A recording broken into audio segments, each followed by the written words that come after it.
शेतीनं खूप वेळ देते. म्हणजे बाकी नोकरी करून एवढं अशा उसापती करता नाही येणार. त्या मानाने शेतीमध्ये खूप मोकळा वेळ मिळतो. माणसाचं असं झालं ना की माणूस हा तसा प्रकृतीचं शेंडेपण. म्हणजे एव्होल्युशन मध्ये जर सगळ्यात कोणी नवीन असेल मॅमल्स मध्ये तर तो माणूस आहे. की विकास म्हणजे काय त्याच्यावर आधी आपण बोलूया.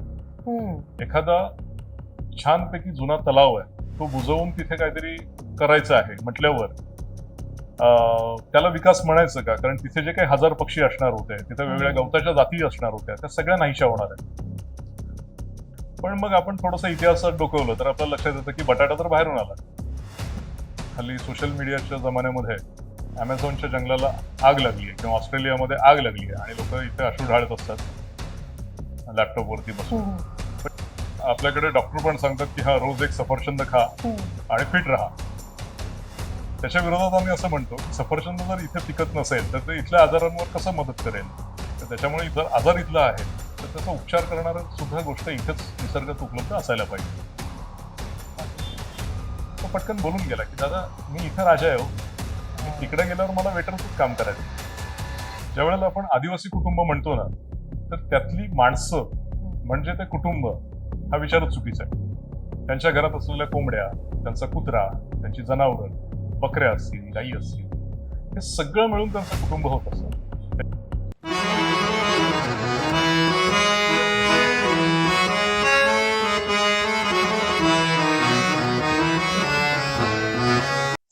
नमस्कार मंडळी.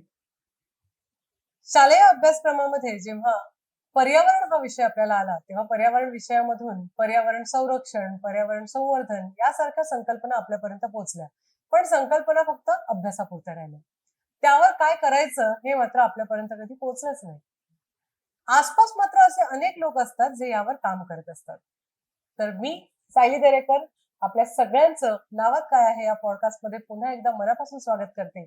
आणि आज आपण भेटणार आहोत अशा एका व्यक्तीला जे पर्यावरण प्रेमी आहेत, स्वतःला शेतकरी म्हणवतात आणि ठाण्याचे मानद वन्यजीव रक्षक देखील आहेत. तर आज आपण भेटणार आहोत श्री अविनाश हरण यांना. सर नमस्कार. नावात काय आहे या पॉडकास्टमध्ये आपलं मनापासून स्वागत. धन्यवाद. सर सगळ्यात पहिलं आम्हाला एक जाणून घ्यायचंय की मानद वन्यजीव रक्षक हे पद काय आहे आणि त्यांचं काम काय?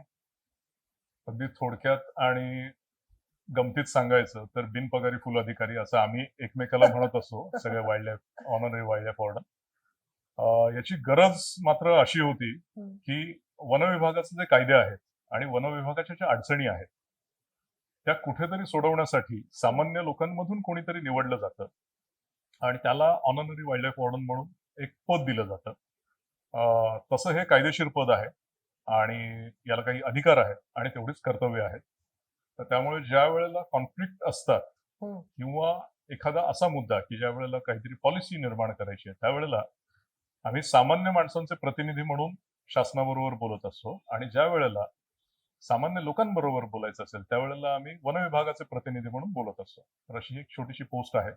ही ऑनररी जी काही पदवी मिळालेली आहे, जे काही काम मिळालेलं आहे हे तर नंतरची गोष्ट आहे. पण आधी सुरुवात करताना फोटोग्राफीचा छंद होता.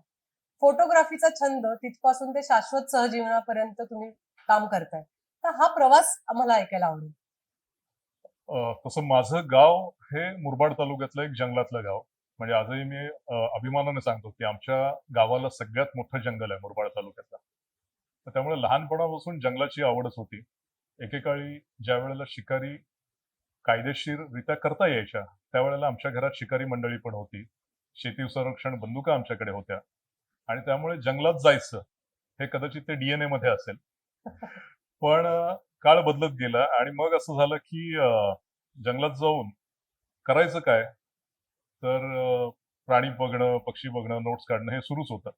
पण ज्या वेळेला हातात कॅमेरा आला मग कुठेतरी आजोबांच्या डीएनएत असलेलं ते प्राणी शूट करणं हे वेगळ्या पद्धतीने सुरुवात झालं आणि मग त्यांचा अभ्यास करणं म्हणजे हा प्राणी किंवा हा पक्षी आपल्याला कधी नेमकी छान पोज देईल म्हणून त्याचा बिहेवियर लक्षात घेणं असेल किंवा तो कधी ऍक्टिव्ह असतो, तो कधी पाण्यावरती येतो, तो कधी दाणे टिपायला जातो एखादा पक्षी असेल तर हे सगळं करणं सुरू झालं आणि मग जंगल जास्त चांगल्या पद्धतीने वाचता यायला लागलं आणि त्याच्यापेक्षा जो एक फायदा झाला तो म्हणजे माझ्यासारखेच जे वेडे होते जे मुंबईत असायचे किंवा बाहेर असायचे तर त्यांच्याबरोबर ती इंटरॅक्शन वाढलं.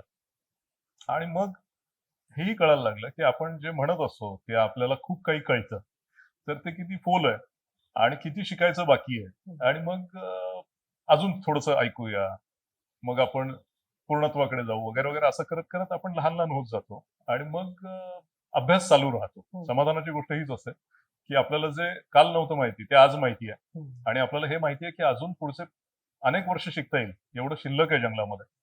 तर त्यामुळे विद्यार्थी राहायला कायम हे जंगल मदत करतं. ते आपल्याला आपल्या मर्यादेत राहायला मदत करतं.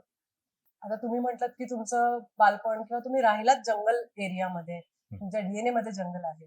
मग ह्युमन कॉन्फ्लिक्ट जो आहे, ह्युमन अॅनिमल कॉन्फ्लिक्ट जो आहे, तो कॉन्फ्लिक्ट तुम्हाला कधी तिथे जाणवला? खरं तर नाही. म्हणजे बऱ्याच वेळेला असं विचारलं जातं की बिबट्याची भीती वाटत नाही का? आता सुद्धा मी जिथे राहतोय, तर महिन्याभरात एकदा बिबट्या आमच्या दाराशी येऊन जातो. आणि तिथं स्कॅट असते. त्याची ओह! त्याने मार्किंग केलेली असते स्कॅट टाकून. तर ते होतं. पण मला सारखं असं वाटत आलंय की जेवढे हे प्राणी मर्यादा पाळतात ना, हं. तर बऱ्याच वेळेला आपण सुद्धा तेवढी मर्यादा पाळत नाही. आपल्याला खास करून शहरी मंडळींना बिबट्या म्हटल्यावर जी भीती वाटते ना, ही परत काही लाख वर्ष असलेली डीएनए मधली भीतीच आहे. म्हणजे जर आज आपण आपल्या गावचा विचार केला, शहराचा विचार केला किंवा आपल्या गोतावळाचा विचार केला, तर किती लोकांच्या घरातल्या माणसांना बिबट्याने मारलंय? त्याच्यापेक्षा कितीतरी पटीने जास्त लोक करंट लागून किंवा रोड ॲक्सिडेंटमध्ये गेलेली असतील. पण आपल्याला त्या कारची, आपल्याला त्या बाईकची, आपल्याला घरातल्या इलेक्ट्रिसिटीची भीती वाटत नाही. आपल्याला बिबट्याची भीती वाटते. कारण ही भीती आदिम आहे. याच्या पलीकडे काहीच नाही. आणि जर आपण तेवढा विचार करून जंगलात फिरलो, तर मला वाटतं कधी बघायला सुद्धा मिळत नाही. म्हणजे मी बऱ्याच वेळेला सांगतो, की जर तुम्हाला बिबट्या दिसला, तर तुम्ही खास लकी आहात. म्हणजे तुमचं वेगळं काहीतरी नशीब आहे. त्याशिवाय तुम्हाला बिबट्या दिसलाच नसता. कारण तो आपल्याला पाहत असतो, पण आपण त्याला पाहू शकत नाही. अशा वेळेला अ, मग इथे ही भीती कशी येते? कॉन्फ्लिक्टच्या बाबतीत म्हणायचं झालं, तर मग हे कशामुळे सुरू होत आहेत? तर ते विचारात घेतलं पाहिजे. सध्या म्हणजे एकतर माणसाचं असं झालंय ना, की माणूस हा तसा प्रकृतीचं शेंडेफळ. हं. म्हणजे इव्होल्युशनमध्ये जर सगळ्यात कोणी नवीन असेल मॅमल्समध्ये, तर तो माणूस आहे. आणि कुठलंही जसं शेंडेफळ असतं घरातलं, जे सगळ्यात लहान मूल आहे, ते जास्त हट्टी असतं. सगळं मलाच हवंय असं करतं. माणसाचं थोडंसं तसं सुरू झालंय. त्यामुळे आपण प्रत्येक गोष्टीकडे आपली सोय, आपला फायदा अशा पद्धतीने विचार करतो.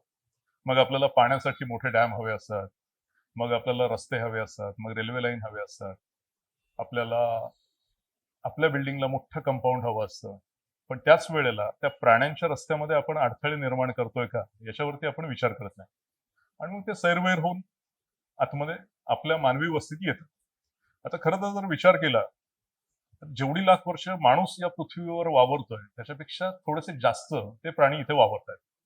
त्यामुळे आपण आपल्या आठवणीमध्ये कदाचित सांगत असू, की 200 वर्षापासून असं आहे, 500 वर्षापासून असं आहे. प्राण्यांच्या डोक्यात जे काही आहे इनबिल्ट, ते काही लाख वर्षाचं आहे आपल्यापेक्षा. कारण आपण तेवढे सजग नाही आहोत, जेवढे प्राणी पर्यावरणाच्या बाबतीत आहे. हे सगळं लक्षात न घेतल्यामुळे कॉन्फ्लिक्ट वाढत जातात. हे झालं मोठ्या प्राण्यांच्या बाबतीत. पक्ष्यांच्या बाबतीत पण असंच होत चाललंय. आज जर आपण विचार केला आपल्याच भागाचा, तर ठाणे जिल्ह्यामध्ये दलदलीची जमीन, वेटलँड ज्याला म्हणतात, अशी एकही आपण सांभाळलेली नाही. मग अशा वेळेला जे काही पाणपक्षी आहेत, त्यांच्यासाठी आपण काही व्यवस्था केली का? तर नाही. तोच प्रकार आहे सरपटणाऱ्या प्राण्यांच्या बाबतीत, की त्यांना जी काही जागा लागते, त्यांची प्रत्येकाची एक टेरिटरी असते. ते आपण लक्षात न घेता धामणीसारखा एक बिनविषारी साप जरी आपल्या बिल्डिंगच्या कंपाऊंडला आला, तरी लगेच सर्पमित्रांना फोन जातो, त्याला पकडून घेऊन जा. खरं तर धामण चावू शकत नाही, म्हणजे ती तेवढं चावणं प्रिफर करत नाही. आणि चावली तरी बिनविषारी. पण तो साप आहे म्हणून आपण घाबरत राहतो. खरं तर ती जी आपल्याला सर्व्हिस देत असते, उंदीर खाऊन आणि बाकी हं. रोडंट खाऊन, त्याचा जर विचार केला तर कितीतरी मोठं काम ती करतीये. की आजारपणं कशाने जास्त येतात, उंदीर आणि घुशीने जास्त येतात. ती त्यांना खातीये. पण आपण हा विचार करत नाही आणि मग आपण कॉन्फ्लिक्ट बोलायला सुरुवात करतो. पण याच्याकडे थोड्याशा वेगळ्या नजरेने पाहायला हवं. म्हणजे एक प्रकारे असं म्हणता येईल का, की लोकांमध्ये तेवढी जनजागृती नाहीये. लोकांना माहिती नाहीये, लोकांच्या मनामध्ये भीती आहे. अगदी. आणि अ, आपल्या शिक्षण पद्धतीमध्ये सुद्धा म्हणजे आता सध्या कोव्हिड पासून थोडासा कदाचित फरक आला असेल, हं. की आपण विचार करतो की आपला भाजीपाला कुठून येतोय. नाहीतर असं होतं की आपल्याला ब्रोकोली माहितीये, इतिहासामध्ये आपल्याला बोस्टन टी पार्टी माहितीये, पण आपल्या इथे काय पिकतं, कुठे पिकतं, कसं पिकतं हे आपल्याला माहिती नाहीये. याच आ- मुद्द्याला घेऊन एक मला प्रश्न विचारायचा आहे की रानभाज्या महोत्सव जो तुम्ही भरवता, तर ते तुम्ही रिलेट करून सांगू शकता? अगदी नक्की. आता कोविडचा जो हा. हे निघाला, ज्या वेळेला आपल्याकडे बाहेरून गोष्टी येत नव्हत्या, त्यावेळेला सुद्धा आपली माणसं जगत होती, आनंदी होती, हेल्दी होती, सुदृढ होती सगळी. त्यावेळेला ते काय खात होते? असा एक विचार साधारण सरळ जर कोणाच्याही डोक्यात आला, हम्म. तर त्याला उत्तर सापडत नाही. म्हणजे आज आमच्याकडे ज्या वेळेला लग्नकार्य असतात, त्यावेळेला आमच्याकडे काही ठरलेल्या भाज्या आहेत, त्या असतात. पण मग आपण थोडंसं इतिहासात डोकवलं, तर आपल्याला लक्षात येतं की बटाटा तर बाहेरून आला. हम्म. कदाचित 600 वर्ष झाले असेल, पण बटाटा बाहेरून आला, मिरची बाहेरून आली. अशा बऱ्याच भाज्या जर बाहेरून आलेल्या असतील, ज्याच्यामध्ये कोबी, फ्लावर आणि बऱ्याच गोष्टी आहेत, तर मग 600 वर्षाच्या आधी, 700 वर्ष आधी माझ्या कुटुंबात जी काही लग्नकार्य झालेली असतील, त्यावेळेला कुठली भाजी असेल?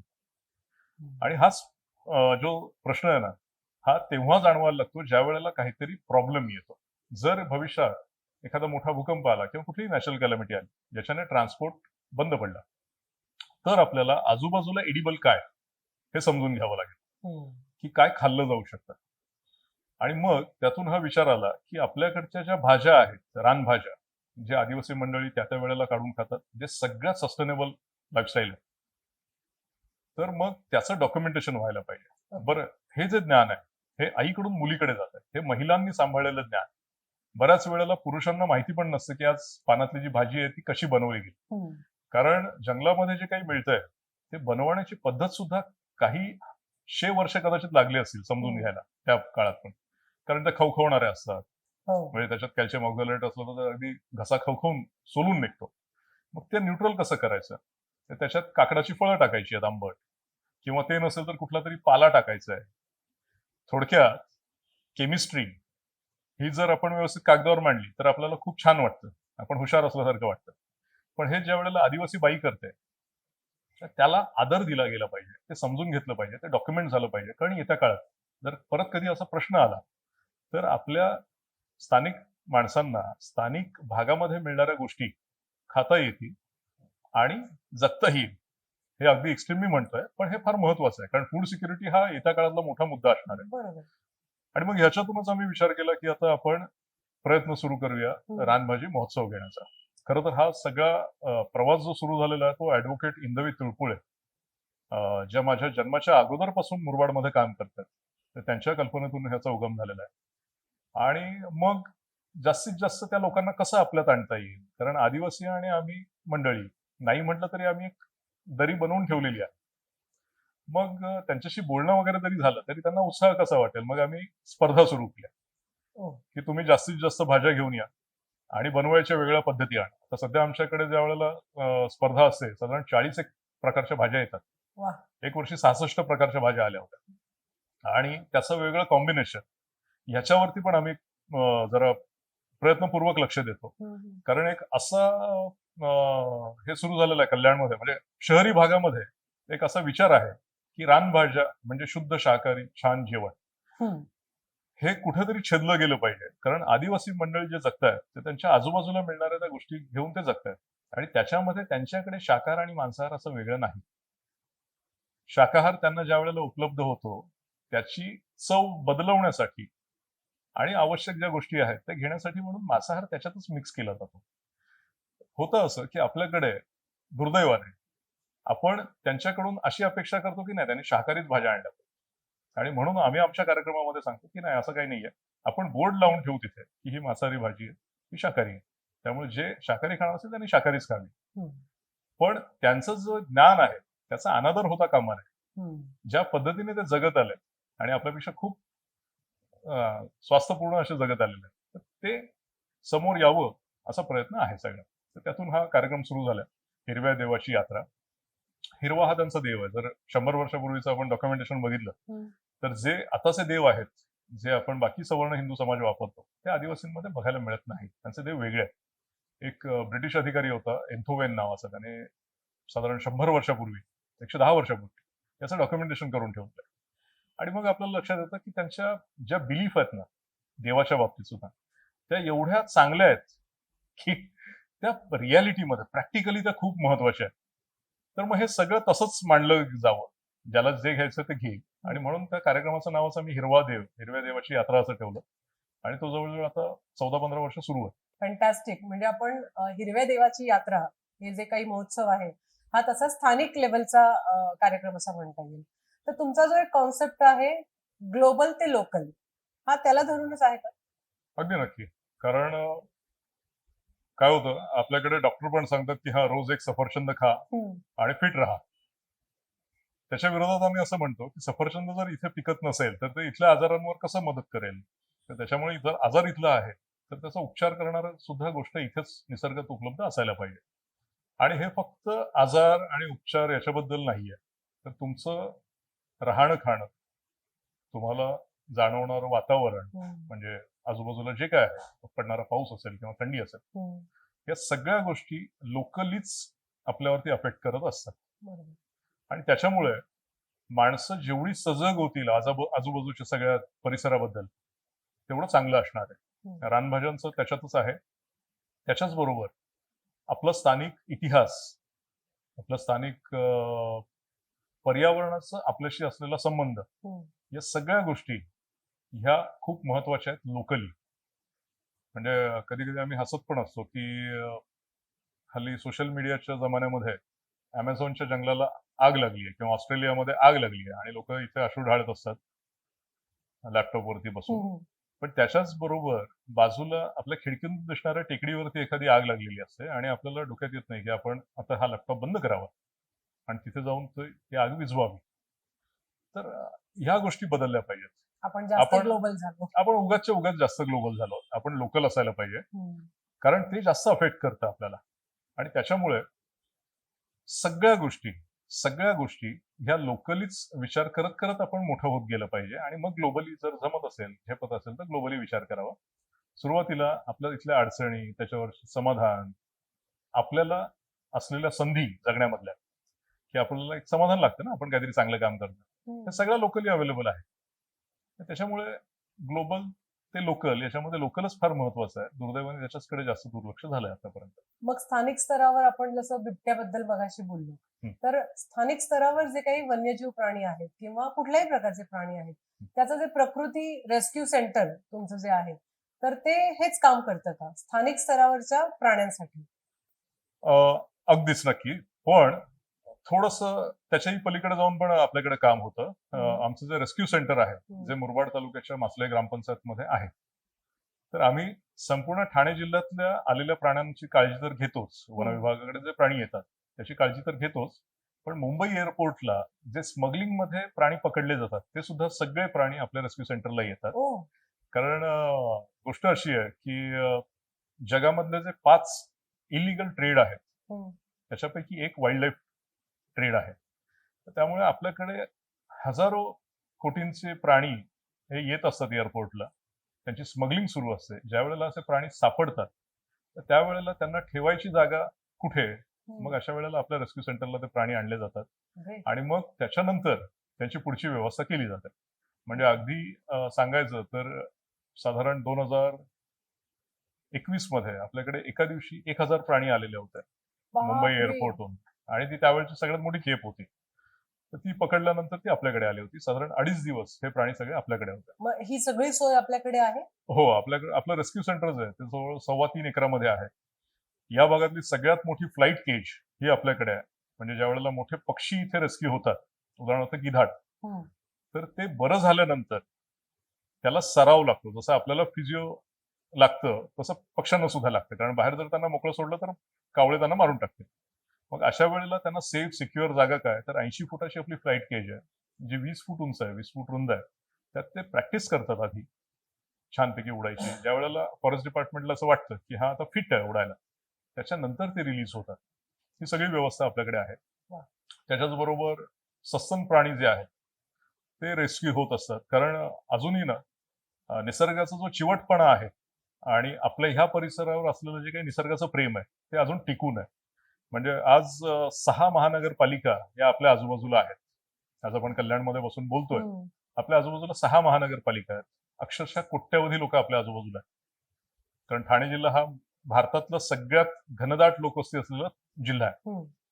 पण याच्याच बरोबर आज सुद्धा तुम्हाला आजूबाजूच्या जंगलात बिबटे दिसतील, येणारे गवे दिसतील, मगरी आहे,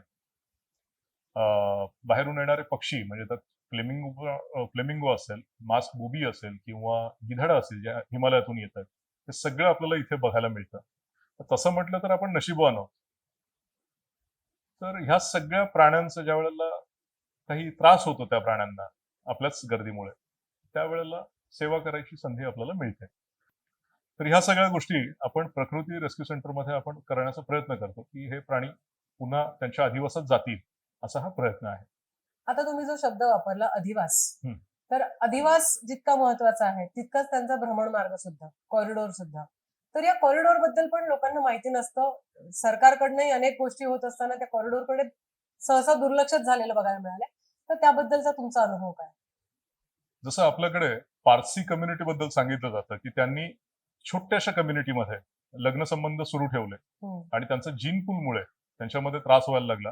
आणि आता पारसी कम्युनिटीमध्ये जी नवीन पिढी येते त्यांच्यामध्ये बरेच त्रास आढळतात आपल्याला.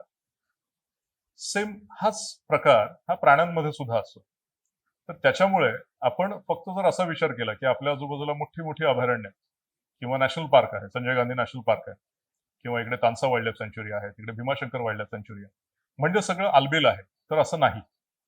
या जंगलांना जोडणारे भ्रमण मार्ग, कॉरिडॉर हे राखणं तेवढंच आवश्यक आहे. कारण ज्या वेळेला एखादा नर बिबट्या मोठा होतो त्यावेळेला त्याची आई त्याला हाकलून देते किंवा वाघाला, आणि तो फिरत फिरत दुसऱ्या भागात जातो जिथे वेगळ्या माद्या असतील, त्याच्या नात्यातल्या माद्या नसाव्यात, आणि मग तिथे ब्रीडिंग झाल्यावर जी प्रजा जन्माला येते ती हेल्दी असते. हे जर आपल्याला टिकवायचं असेल तर कॉरिडॉर जपणं फार महत्वाचं आहे. दुर्दैवाने आपल्याकडे जे प्लॅनिंग होतं मोठ्या मोठ्या प्रोजेक्टचं, तर त्यावेळेला कॉरिडॉरकडे लक्ष दिलं जात नाही. तर उलट खरं तर आपल्याकडे मोठी संधी आहे की आपल्याकडे एवढी जी लोकवस्ती आहे तेवढीच कॉलेजेस आहेत, तिथे प्रोफेसर्स आहेत, ज्यांना शिकायची अशी मुलं आहेत. या सगळ्यांना घेऊन जर आपण असेसमेंट केलं लोकल लेवलला परत की या भागामध्ये असलेले प्राणी कुठले, ते कुठून येत आहेत, आणि त्यांचे येण्या जाण्याचे भ्रमण मार्ग कायम राहावेत, असं जर आपण विचार केला तर मला वाटतं खूप छान जंगलं टिकतील. आपलं कॉरिडॉर बद्दल जे बोलणं चाललंय, तर कॉरिडॉर सस्तन प्राण्याबद्दल कॉरिडॉर बद्दल मी तुम्हाला एक गोष्ट सांगतो. साधारण 2010 मध्ये माहुली किल्ल्यावर जिथे जायला शिडी आहे, त्या किल्ल्यावरती आम्हाला एक गव्याचे फोटो मिळाले, मोठा रानगवा. आणि मग असं एक डोक्यात प्रश्न यायला लागला की हा गवा इथे आला कुठून. आणि ब्रिटिशांचे जे गॅझेटियर आहे ते गॅझेटियर थोडंसं चालणं सुरू केलं आणि लक्षात आलं की ब्रिटिशांनी हे नोंदवून ठेवलंय की कोल्हापूर भागातले गवे, नर गवे, हे ताकद कमवण्यासाठी म्हणून आपल्या भागात येतात. आणि 1880 मध्ये एका ब्रिटिश अधिकाऱ्याने तुळशी तलावावरती एका दिवसात 2 गवे मारले पण होते. त्यावेळेला शिकारी लिगली म्हणजे होत्या. त्यावेळेला एवढं भारी वाटायला लागलं की गवे तिकडून इकडे येत आहेत. आम्ही म्हणतो की आम्ही स्थानिक आहोत, आम्हाला सगळं माहिती आहे, पण आम्हाला कमाल वाटते की माऊलीवर गवा कुठून आला. आणि त्याच वेळेला 1882 साली ब्रिटिश अधिकारी हे नोंदवून ठेवतात की हे गवे कुठून येतात. तर थोडक्यात किती स्कोप आहे अभ्यासासाठी आणि कॉरिडॉर किती महत्वाचे आहेत हे समजून घेण्यासाठी या दोन्ही गोष्टी लक्षात आल्या. आणि मग आमच्या मुरबाड तालुक्यातली एक देवराई आम्हाला सापडली, ज्या ठिकाणी अशी पद्धत होती अगदी 15-20 वर्ष आधीपर्यंत की त्यांच्या देवाचा जो उत्सव व्हायचा त्यावेळेला उत्सवाच्या आदल्या दिवशी गव्याच्या शेणाने मंदिर सारवलं जायचं. हा, याचा अर्थ या लोकांना नेमकं माहिती होतं की गवा त्या भागात कधी येतो, ते ठिकाण पाण्याचं ठिकाण होतं, देवराई होती, गवे तिथं असणार राहायला, आणि त्यांच्या शेणानेच ते मंदिर सारवलं जायचं. अर्थात आता मधल्या काळात रस्ते झालेत, काही डॅम झाले आणि मग ही प्रथा पण बंद पडली. पण गवे मात्र अजून सुद्धा आपल्या भागात सापडतात आणि कोणालाही त्रास न देता ते कोल्हापूर ते कल्याण असा प्रवास करतात असं समजून. तर आपण जेवढं समजतो ना त्यापेक्षा आपलं अज्ञान खूप मोठं आहे, त्याच्यावर लक्ष द्यायला पाहिजे. तसंच मागच्या वर्षी एक बातमी तुमच्या वाचनात आलेली असेल की सध्या मुंबईमध्ये चतुर जे असतात छोटे ते खूप दिसत आहेत. आणि मग त्याच्यावरती रिसर्च पेपर पण आले सामान्य लोकांसाठी. हम्म. आधी रिसर्च आधीपासून हे होतच.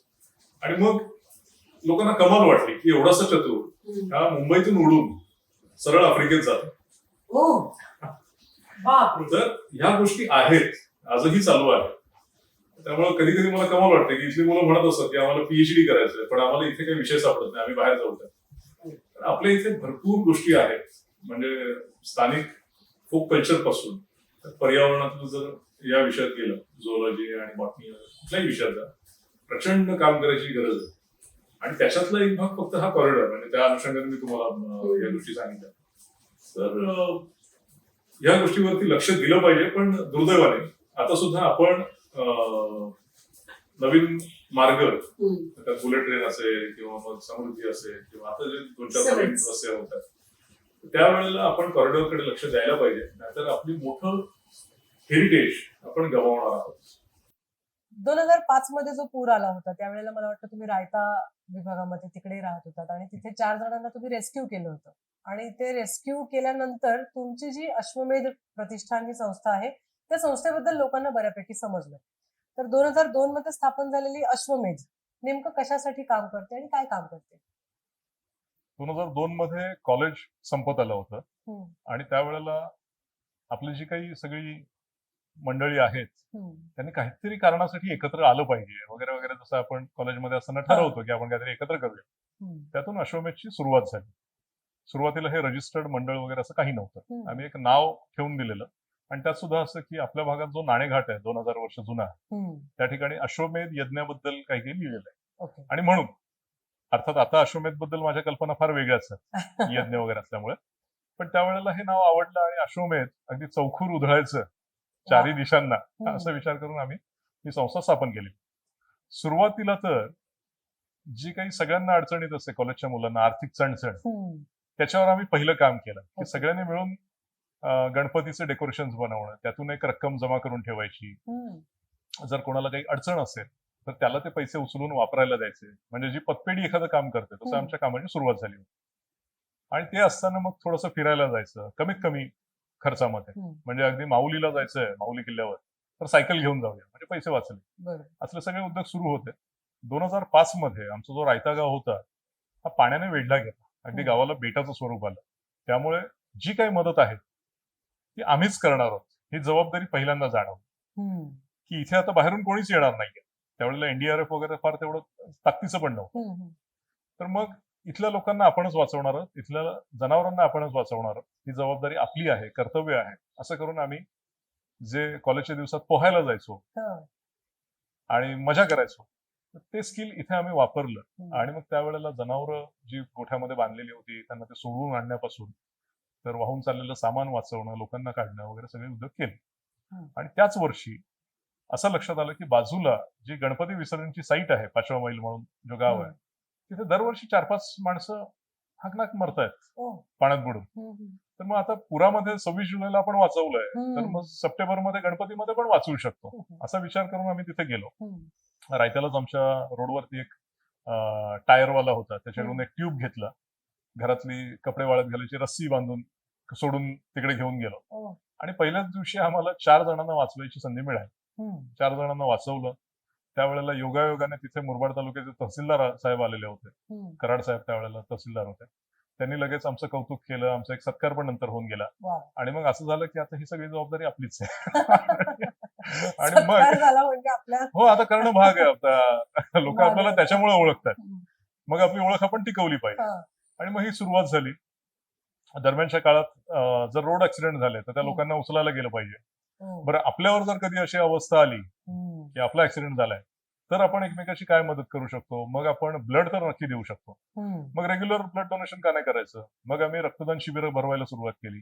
डोंगरामध्ये जे ऍक्सिडेंट होत होते हम्म. त्या डोंगरामधल्या पडलेल्या लोकांना काढून आणण्याचे प्रयत्न सुरू झाले. हो. मग त्याच वेळेला प्राणी दिसतायत, पक्षी दिसतायत जखमी, मग तेही सुरू केलं, ज्याच्यामुळे आज प्रकृती Rescue रेस्क्यू center. सेंटर आहे आपलं टीटीसी.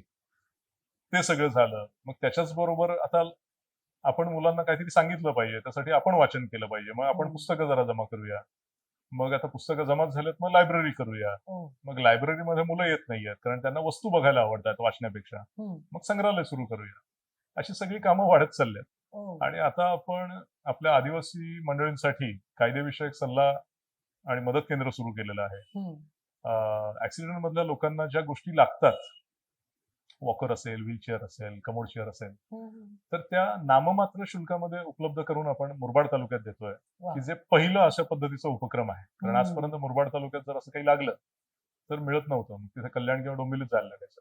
तर ते आपण व्यवस्था मुरबाड तालुक्यात सुरू केली. Great. अशा लहान सहान गोष्टी ज्या करणं शक्य आहे. आणि फार त्यासाठी महत्वाच्या आहेत. हा महत्वाच्या पण असतील, पण आम्हाला करणं शक्य आहे. आमच्या वेळेच्या आणि आर्थिक गणितांमध्ये हम्म. अशा सगळं करणं सुरूच आहे. वा, ग्रेट. पर्यावरणाबद्दल, प्राण्यांबद्दल काम करता करता आदिवासी पुनर्वसनाकडे तुम्ही वळलात. तर पुनर्वसन म्हणजे तुमच्या दृष्टीने नेमकं काय आणि आदिवासी पुनर्वसनाची अशी काय गरज नेमकी भासते आत्ताच्या काळामध्ये? अ, भारतामध्ये ज्या काही आदिवासी जमाती आहेत, त्याच्यापैकी सगळ्यात जर पिचलेली जमात असेल, जी सगळ्यात जास्त दुर्लक्षित गेलेली आहे किंवा तिचं स्वतःचं अस्तित्व आता संकटात आहे, अशी जर कुठली असेल तर ती आहे कातकरी जमात. हं. म्हणजे भारतात जवळजवळ 76 आदिवासी जमाती आहेत, त्यापैकी महाराष्ट्रामध्ये 3 आहेत आणि त्यातली एक कातकरी जमात आहे. तर या लोकांचं अस्तित्व हे आता जवळजवळ पणाला लागले. त्या लोकांची राहण्याची पद्धती, त्यांची जेवणाची पद्धती, त्यांची भाषा हे सगळं आता दडपलं जात आहे नागरिकीकरणाच्या रेट्यामध्ये. तर त्याच्यामुळे हे कुठेतरी टिकलं पाहिजे, किमान त्याचं डॉक्युमेंटेशन झालं पाहिजे, हं. असा एक प्रयत्न आपला सुरू होता. त्यांच्यासाठी हॅबिटॅट राईट नावाचा एक कायदा आहे, हं. की त्यांचा अधिवास सांभाळला गेला पाहिजे. दुर्दैवाने आपल्या महाराष्ट्रामध्ये अशी दाखवण्यासारखी एकही उदाहरण किंवा एकही केस नाहीये, की आदिवासींचा, कातकरींसाठी हॅबिटॅट सांभाळला गेलाय. अच्छा. आता सगळ्यांना मर्यादा आहेत, हं. शासनालाही मर्यादा आहेत. त्याच्यामुळे असेल. पण पुनर्वसन होताना त्या मूळ समाजाच्या, त्या मूळ कम्युनिटीच्या ज्या काही गरजा होत्या त्या पूर्ण होतील का हे बघितलं गेलं पाहिजे. नाहीतर ती जी नाळ जोडलेली असते ना, ती तुटल्यानंतर खूप गोंधळ होतो आणि हे अनाथ झाल्यासारखे होतात. कारण त्यांची जी नाळ त्या जमिनीशी जोडलेली आहे त्यांच्या आईबरोबर, तीच तुटते. आणि या विषयाकडे वळायचं कारण असं होतं, की 2005 मध्ये ज्या वेळेला आपल्याकडे पूर आला होता, हं. मुंबईमध्ये महापूर, त्यावेळेला मोठे लँडस्लाईड झाले सह्याद्रीमध्ये आणि त्यातला एक लँडस्लाईड झाला होता सिद्धगड या गावावरती. हं. सिद्धगड हे एका जुन्या किल्ल्यावर वसलेलं गाव आहे, की जिथे मोटरेबल रोड नाही. जर आजही आपल्याला जायचं असेल तर 2.5 तास आपल्याला चालत जावं लागतं आणि आपण किल्ल्यावर पोहोचतो. म्हणजे 20 वर्षांनंतर सुद्धा. हो, आता सुद्धा. म्हणजे मुंबईपासून 70 किलोमीटरवर अशी जागा असू शकेल असं हो. कोणाला खरं वाटत नाही. हो. पण असं आहे, की जर कोणी आजारी असेल तर त्याला डोली करून उतरवावं लागतं कड्यावरून. अजूनही. हो. अगदी. तिथे साधारण 30-35 घरं होती हं. आणि मागच्या बाजूला लँडस्लाईडचा तो सगळा राडारोडा येऊन थांबला. एक ट्रक एवढा मोठा दगड एका घराच्या मागे येऊन थांबला होता. तो जर बापरे. पुढे आला असता तर ते सगळंच हं. नाहीसं झालं असतं. आता हे जे गाव आहे, हे आहे भीमाशंकर अभयारण्यामध्ये. ह्या गावाची नंतर इच्छा होती, की आम्ही बाहेर जाऊन पुनर्वसित व्हावं. हे जर झालं असतं तर 2 गोष्टी चांगल्या झाल्या असत्या. एक म्हणजे कोर जो आहे भीमाशंकर अभयारण्याचा, त्यातून एक गाव बाहेर येणं हे हं. जंगलासाठी भल्याच आहे. आणि त्याचबरोबर लोकांची जी अडचण होती, ती सुद्धा निराकरण झालं असतं त्याचं. पण दुर्दैवाने होतं काय, की या विषयाकडे जे व्यापकदृष्ट्या बघितलं जायला पाहिजे, तशी राज्यकर्त्यांकडून पण थोडीशी कमतरता राहते आणि प्रशासनाकडून पण. आणि त्यात लोकांचाही कधी-कधी हे असतो, की त्यांनाच नेमकं माहिती नसतं त्यांना काय हवंय. बरोबर. आणि मग वेगवेगळ्या मागण्या होत राहतात, फाटाफूट होते, त्या हं. गावामधल्या 4 गट तयार होतात आणि मग त्याचं ते वेगळंच सगळंच राजकारण होतं. प्रत्येकाचं वेगळं काहीतरी म्हणणं असतं आणि मग पुढे विषय जात नाही. हं. आणि ह्याच्यातून मग सुरुवात झाली, की आपण सिद्धगड या पुनर्वसनाकडे लक्ष देऊया. हं. ज्यावेळेला आपण आदिवासी कुटुंब म्हणतो ना, तर त्यातली माणसं हं. म्हणजे ते कुटुंब हा विचारच चुकीचा आहे. त्यांच्या घरात असलेल्या कोंबड्या, त्यांचा कुत्रा, त्यांची जनावरं, बकऱ्या असतील, गायी असतील, हे सगळं मिळून त्यांचं कुटुंब होत असतं. त्यांच्या परसातल्या केळी, त्यांच्या दाराशी असलेली लिंबूचं झाड, हे सगळं मिळून त्याचं कुटुंब आहे. आता झाडं आणि बाकी तर गोष्टी नेता येत नाही, पण हं. ज्या जाऊ शकतात, त्या सगळ्या गोष्टी जर नवीन ठिकाणी येऊन त्यांच्याबरोबर स्थानापन्न होत असतील, तर आपण म्हणता येईल की हां, त्यांचं पुनर्वसन झालं. पण हे एवढं सोपं नाहीये. कारण ज्या वेळेला आपण त्यांची जनावरं म्हणतो, त्यांना हं. चरायला परत तेवढं गायरान असलं पाहिजे, हं. तेवढी जागा असली पाहिजे. बरोबर. त्यांना शहरात आणलं आणि कुठल्यातरी चौकोनात बंदिस्त केलं, तर त्यांचं पुनर्वसन होत नाही. तर त्याच्यामुळे त्यांच्या जगण्यातला जो गाभा आहे ना, तो लक्षात घेतला गेला पाहिजे. आणि मगच पुनर्वसन करावं. आणि दुर्दैवाने आज सुद्धा आपण असंच मानतो की एखाद्या समाजाला जर छप्पर मिळालं आणि जर त्यांना महिन्याला पैसे मिळत असतील तर ते झालं, ते हम्म. सेटल झालं कुटुंब. पण माझा एक अनुभव आहे, मुरबाड तालुक्यामध्ये एका गावामध्ये आमचा एक मित्र आहे, दौलत नावाचा. त्या दौलतचं गाव लवकरच पुनर्वसित होईल अशी शक्यता आहे एका धरणामुळे. हम्म. तर आम्ही काही असं कारणाने त्यांच्याकडे गेलो होतो आणि मी खूप इम्प्रेस होतो त्या दौलतच्या जंगलाबद्दलच्या ज्ञानामुळे. हम्म. कारण तो पोरगा चालता चालता गोष्टी दाखवत होता आणि मला खूप कौतुक वाटत होतं की अगदी छोटासा बुटकासा काळा कुळकुळीत हम्म. आदिवासी मुलगा, हम्म. पण ज्याचा मेंदू खूप भारी आहे, हम्म. ज्याच्याबद्दल आपल्याला कौतुक वाटतं. आणि मी हसत हसत म्हणालो त्याला की अरे दौलत, इथं तू जंगलात राहतोयस, काय लोकांना तुला कौतुक करायला पण चान्स देत नाही तू. हम्म. शहरात गेलास नाही का, तुमचं आता पुनर्वसन झालं की शहरात जा, तिथं नेचर ट्रेल करता येतील. हम्म. तो मला पटकन बोलून गेला. म्हणजे आता मी थोडंसं विनोदाच्या अंगानेच बोललो होतो, कारण माझी इच्छा नाहीये की त्याने तिथून बाहेर यावं. विस्थापित झालं. तो पटकन बोलून गेला की दादा, मी इथं राजा आहे हो, मी हा. तिकडे गेल्यावर मला वेटरच काम करायचं. तर त्याच्या ज्ञानाचा जगाला आत्ता फायदा आहे. हम्म. मुंबईत गेल्यावर तो काय करणार आहे? बरोबर. आणि ह्या गोष्टी दुर्दैवाने आपण लक्षात घेत नाही. आणि शहरातल्या लोकांची मानसिकता अशी असते की ठीक आहे ना, आदिवासींना पैसे दिले, आम्हाला पाणी हवंय, हम्म. मग डॅम तर व्हायलाच पाहिजे. पण अशा वेळेला आपण पिढ्यानपिढ्या जगलेली जी कुटुंब आहेत त्यांचं जीवन बदलून टाकतोय. आणि ते पण आपल्याच चुकांमुळे काही बाबतीत, शहरातल्या नागरी हो. संस्कृतीमुळे. हे आपल्याकडे लक्षात येत नाही. त्याच्यामुळे या सगळ्या विषयात खूप काम करायची गरज आहे आणि लोकांमध्ये त्याच्याबद्दल जाणीव जागृत व्हायची गरज आहे. उद्या जर आपल्याला कोणीतरी इथून उचललं आणि सांगितलं की आता नामिबिया किंवा आफ्रिकेत जाऊन राहा, तुम्हाला आम्ही सतत दर महिन्याला राशन देणार आहोत, आपण त्याला आयुष्य म्हणू का? तर नाही. प्रश्नच नाही. अशा गोष्टी आहेत सगळ्या. त्यामुळे हा खूप व्यापक विषय विषय. आहे तसं बघायला गेलं तर. अगदी. मग या इतक्या मोठ्या व्यापक विषयाला हात घालताना किंवा इतर कुठल्याही विषयावर काम करताना कधी कोणी काही आक्षेप घेतलाय किंवा कधी तुम्हाला कुठल्या कामासाठी विरोध झालाय, असं कधी झालंय का? बऱ्याच वेळेला. आणि विरोध होत राहावा, कारण आम्हाला पण आमची भूमिका ऍडजस्ट करायला त्या निमित्ताने एक विचार मिळतो वेगळा. हम्म. दुर्दैवाने कधी कधी ना, आपण जे सांगतोय त्यातला गाभा लक्षात न घेता हम्म. विकास विरोधी असा शिक्का आम्हा मंडळींवर मारला जातो. हम्म. आमचं म्हणणं असतं की विकास म्हणजे काय, त्याच्यावर आधी आपण बोलूया. हम्म. एखादा छानपैकी जुना तलाव आहे, तो बुजवून तिथे काहीतरी करायचं आहे म्हटल्यावर त्याला विकास म्हणायचं का? कारण तिथे जे काही 1000 पक्षी असणार होते, तिथे वेगवेगळ्या गवताच्या जाती असणार होत्या, त्या सगळ्या नाहीशा होणार आहेत. आणि जर आपण विचार केला तर आपली जी काही मानवी संस्कृती टिकून आहे, ती आजही पर्यावरणावरच टिकून आहे. कारण हम्म. कुठल्याही कंपनीमध्ये अन्न तयार होत नाही. नाही. कुठलीही मशीन अन्न तयार करू शकत नाही. ते कुठेतरी शेतातच तयार होतं. तर त्याच्यामुळे साधा सरळ जर विचार केला, जो कुठलाही आदिवासी जसा विचार करतो तसं जर केला, तर आपल्याला हे लक्षात घ्यायला पाहिजे की विकास म्हणजे नेमकं काय? हम्म. आणि त्याच्यामुळे जर कोणी विरोध करत असेल ना एखाद्या गोष्टीला, तर त्याला विकास विरोधी म्हणून शिक्का मारायची गरज नाही. आणि तो काय म्हणतो ते ऐकून घ्या. बरोबर. आणि सगळे चर्चेला तयार होत ना आपण. बसून चर्चा करूया. उगाच कुठले तरी शिक्के नको. त्यामुळे असं आहे. आणि प्रत्येक गोष्टीत विरोध होतच असतो. म्हणजे अगदी जसं मी म्हणालो, की हिरव्या देवाच्या यात्रेत आम्ही नॉनव्हेज पण हम्म. जे आदिवासींचं खाणं आहे, ते आम्ही बरोबर. म्हणतो की ठेवा. हम्म. आम्हाला काही जण येऊन माझे मित्रमंडळी सांगतात, की हे कशाला ठेवलंय? अच्छा. असंही होतं. आता ह्या सगळ्या गोष्टींसोबत तुम्ही शेतकरी पण म्हणता स्वतःला, हं. पर्यावरणासाठी काम करता आहात. तुम्ही बोले तैसा चाले या उक्तीला साजेसं तुम्ही तुमच्या लेकीला सुद्धा मुरबाडच्या जिल्हा परिषदेच्या शाळेमध्ये टाकले. तुम्हाला कधी असं वाटत नाही का की जगरहाट जी आहे त्याच्या स्पीडमध्ये आपण कुठेतरी मागे पडू? अजिबात नाही. कारण शैक्षणिक जर म्हणाल, तर हं. मी काठावर पास झालेलोच आहे आतापर्यंत. त्यामुळे शिक्षण म्हटलं, की मला असं कधी वाटत नाही, की 4 भिंतींमधलं जे काय आहे तेच खरं शिक्षण. हं. उलट माझं तर म्हणणं असं आहे, की खरं शिक्षण त्याच्या बाहेरच जास्त मिळतं तुम्हाला. बरोबर आहे. तर त्याच्यामुळे ती मागे पडेल वगैरे असं मला कधी काही भीती वाटलेली नाहीये. बऱ्याच गोष्टी उलट अशा आहेत, की तुम्हाला सर्व्हायव्हलसाठी बाहेर जास्त सोयी-सुविधा आहेत. हं. म्हणजे आज आपण एक विचार करतो, की सगळ्या गोष्टी शहरांमध्येच आहेत. हं. जगण्याला आवश्यक असलेल्या. हॉस्पिटल्स इथेच आहेत, इन्स्टिट्यूट इथेच आहेत. हं. पण असं काहीही नाहीये. बाहेर सगळ्या गोष्टी तुम्हाला जंगलात काय आहे, हे जे सिव्हिलायझेशन आता आपण समजतोय ना, हं. हे 150-200 वर्षातलं आपण समजतोय. हं. त्याच्या आधी आपल्या सगळ्या पिढ्या गावांमध्येच राहिलेल्या आहेत. बरोबर.